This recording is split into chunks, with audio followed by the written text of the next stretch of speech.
volvemos a la pregunta siguiente. ¿Cuánta información existe en una muestra x1 hasta xn, una muestra ID proveniente de una densidad o de una familia F? Entonces, ¿cuánta información existe en esta muestra respecto al parámetro θ que es desconocido? Entonces, la idea es que al principio de esta sección de videos lo que vimos fue cómo cuantificar la información que existe en un estadístico, ¿cierto? Si el estadístico es suficiente, entonces decimos que tiene información valiosa y no pierde información respecto a θ. Lo que queremos hacer ahora es cuantificar, es decir, queremos dar un número que en algún sentido resume, digamos, la cantidad de información que existe en la muestra respecto a θ. Entonces vamos a poner algunas condiciones. Por ejemplo, esta densidad tiene que ser una densidad que esté definida para un X, que está en un espacio de la información, lo llamamos ahí, y el θ está en un espacio paramétrico, pero vamos a asumir que estos espacios son independientes, ¿ya? Son independientes, es decir, el rango que yo define para X no influye en la definición del θ. También vamos a asumir que la derivada respecto a θ de esta función existe, ¿ya? Entonces, para todo θ en el espacio paramétrico.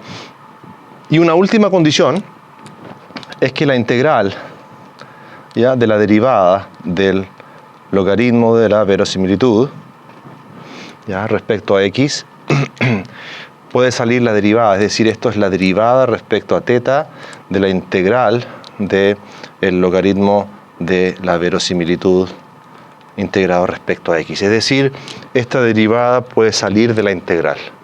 Si tenemos esas condiciones, entonces podemos definir la cantidad de información de Fisher, ¿ya?, la cantidad de información de Fisher acerca de θ, entonces es esta cantidad que voy a dar a continuación. Y lo decimos así, mira, esta es la cantidad de información de Fisher contenida en la muestra respecto al parámetro θ, y eso es la esperanza de la derivada respecto a θ de la log verosimilitud, ¿ya? Ahí. Y eso al cuadrado. Entonces quiero recalcar que en este caso hicimos la cantidad de información de Fisher contenida en la muestra. Pero si quisiéramos hacerlo para la única variable que tenemos, para una sola variable, entonces va a ser la cantidad de información contenida en una variable. Y acá, en vez de considerar la densidad conjunta, vamos a considerar la densidad marginal de X. Ahora, lo que quiero recalcar acá, que es importante, es que la información esencialmente está contenida en el logaritmo de la verosimilitud. Por eso nosotros decimos informalmente que la verosimilitud es la reina de las funciones. ¿Por qué? Porque no solamente te permite calcular el estimador máximo verosímil, sino que te da información respecto a la cantidad de información que tú tienes en la muestra acerca del parámetro θ. Y eso está esencialmente en la derivada de esa función. ¿Te das cuenta? Entonces la información está contenida en la derivada y lo que tú haces tomando el valor esperado es esencialmente tomar un representante. El valor esperado de esto va a ser una función ¿de quién? Va a ser una función de θ. Si estimamos θ, entonces podemos saber la cantidad de información contenida en esa muestra. Vamos a hacer un ejemplo muy sencillo. Vamos a considerar una variable proveniente de una distribución de Poisson, y el parámetro de la Poisson tú sabes que es lambda, que es más grande que 0. Tenemos una sola variable, entonces podemos formar esta expresión. ¿Cuál es la función de densidad de X?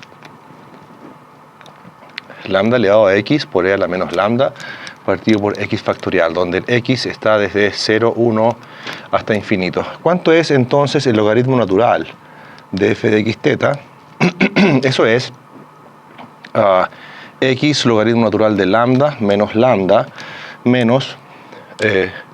logaritmo natural de X factorial. Y ahora, nota, tenemos eso ahí, logaritmo natural de f. Derivamos ahora con respecto a lambda. Este no es θ, es lambda, ¿cierto? Este no es θ, es lambda, porque ese es el parámetro en cuestión ahora. Entonces la derivada de f de x, lambda es x partido por lambda menos 1. Y la derivada de esto es 0. Y ya lo tenemos, ¿te das cuenta? Tenemos eso. Entonces la cantidad de información, esto implica que la cantidad de información de lambda contenida en esa variable, que es una sola, es ¿qué cosa? El valor esperado de ¿quién? De eso al cuadrado. X partido por lambda menos 1 al cuadrado. Entonces lo que vamos a hacer es sacar ese lambda al cuadrado. Fíjate, 1 partido por lambda al cuadrado ahí, y nos queda la esperanza de x menos lambda al cuadrado. Ahí. Te recuerdo que la distribución de Poisson, la esperanza de x vale lambda y la varianza de x también vale lambda. Por lo tanto, si te das cuenta aquí, mira esto con cuidado, esto no es otra cosa que la varianza. ¿Te das cuenta que es la varianza de x?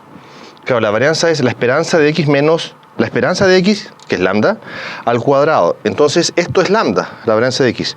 Así que te queda lambda partido por lambda cuadrado, es decir, eso es 1 partido por lambda. Es decir, la cantidad de información de Fisher contenida en la muestra acerca del parámetro lambda es 1 partido por lambda. ¿Qué puedes notar tú? Bueno, si yo pongo aquí 1 partido por lambda, si te das cuenta, ¿qué pasa cuando, por ejemplo, lambda aumenta?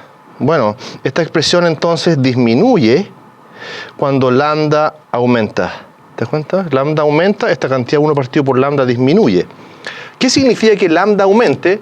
Significa que tenemos más varianza, tenemos más variabilidad, tenemos más dispersión. Entonces es razonable pensar que si hay más dispersión, entonces la cantidad de información sea más pequeña. ¿Te das cuenta? Más dispersión significa lambda creciendo, cantidad de información decreciendo. Entonces, a mayor variabilidad, menor información contenida en la muestra acerca del parámetro lambda.